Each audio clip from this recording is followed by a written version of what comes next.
মাহারা নিষ্পাপ ছোট্ট এক কুকুরছানাকে রাস্তা থেকে কুড়িয়ে এনে আশ্রয় দিয়েছিলেন এক নারী। কিন্তু কে জানতো ছোট্ট সেই কুকুরছানাটি একদিন কাল হয়ে দাঁড়াবে তার পরিবারের জন্য। ফেসবুকে এক ছেলে পোস্ট করছে যে ওর মা সড়ক দুর্ঘটনায় মারা গেছে।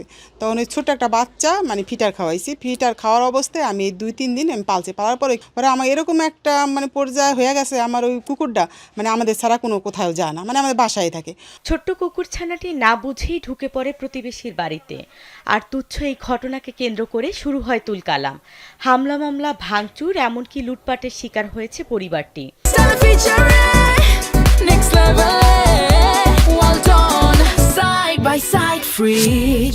কালকে হুট করে গেটটা খোলা ছিল তাদের, তো ঢুকে গেছে। ছোট বাচ্চা, ও তো আর বোঝে না যে কার বাসা কোনটা। তো আমি এলো কুকুরে মারছে, তারা ফার্স্টে মারছে, জালদা বাঁধিয়ে রাখছে। পরে আমি জাল নিয়ে আসছি, পরে আমাকে অকথ্য ভাষায় গালাগালি শুরু করছে। পরে আমি চলে আসি রাস্তায়, তারা পিছের থেকে তার ছেলে নয়ন, বিলাল মামার ছেলে নয়ন, সে পিছিয়ে থেকে ঘুষি দিয়েছে। তারপর এক পর্যায়ে হাতাহাতি হয়।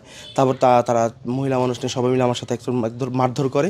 শরীয়তপুর পৌর এলাকার নিরালা আবাসিক এলাকার বাসিন্দা জাহানারা বেগম কিছুদিন আগে ফেসবুকে দেয়া একটি স্ট্যাটাস দেখে তার ছেলে জহিরুল ইসলাম বাপ্পি কুকুরছানাটিকে নিজেদের বাসায় নিয়ে আসেন। এরপর থেকে কুকুরছানাটিকে সন্তানের মতো পরম মমতায় লালন পালন করেন জাহানারা বেগম। এটা শোনার পরে আমি ঢাকা থেকে আসছি, এরকম গোলমাল শুই না। আসার পরে এসে দেখি যে এরকম ঘর, আমার ঘরের তালা এটা ভাঙা, ভিতরে আলমারির লক টক সব খোলা, আলমারির ভিতরে কিচ্ছু নাই। একটা খাতা বালিশ পরে রয়েছে, আমার একজোড়া কানে জিনিস ছিল, আমি যাওয়ার টাইমে ভুলে রেখে গেছিলাম। 4,500 টাকা ছিল কারেন্টের বিলের টাকা, এগুলা কিছু নাই। জাহানারা বেগম জানান, গেল শনিবার কুকুরছানাটি ঢুকে পড়ে প্রতিবেশী বিল্লাল খানের বাড়িতে। এরপর সেখানে ছানাটিকে নির্মমভাবে বেঁধে মারধর করা হয়। পরে স্থানীয়রা ঘটনাস্থলে গিয়ে বিষয়টি মীমাংসা করে দেন। আমাদের বাড়ির পাশে ওরা একটা কুকুর পালে, বাহিরের কুকুর। তো আমি বলছি যে আমরা তো নামাজ পড়ি, আমার ছেলে একটা হেফজো পরে 15 পারা শেষ হয়েছে, তো শীতকালের দিন বারবার অজু করা যায়, আপনার এটারে বান্ধা পালেন, কিন্তু কুকুরটারে ওরা বান্ধে না। এত কিছু বলার পরও এরপরে ও আমার লাগে এক কথা দুই কথা কইছে, বইলে আর কি আমার ছেলেরে এটা ঘুষি মারছে। ঘুষি মারার পর আমি বলছি, আমার সামনে আমার ছেলের তুই মারলি, মারলে কি করবি, কই বারাসাতন চাপাটি নিয়ে আসছে। তবে এ বিষয়ে ভুক্তভোগী পরিবারের সদস্যরা অভিযোগ করে বলেন, মীমাংসার পরও প্রতিবেশীরা বিষয়টি উপেক্ষা করে তাদের বসত বাড়িতে হামলা চালায়। এ সময় বাড়ির আসবাবপত্র ভাঙচুরের পাশাপাশি তাদের পারিবারিক ভ্যান গাড়ি ও মোটরসাইকেল ক্ষতিগ্রস্ত করা হয়। একই সাথে চালানো হয় লুটপাটও।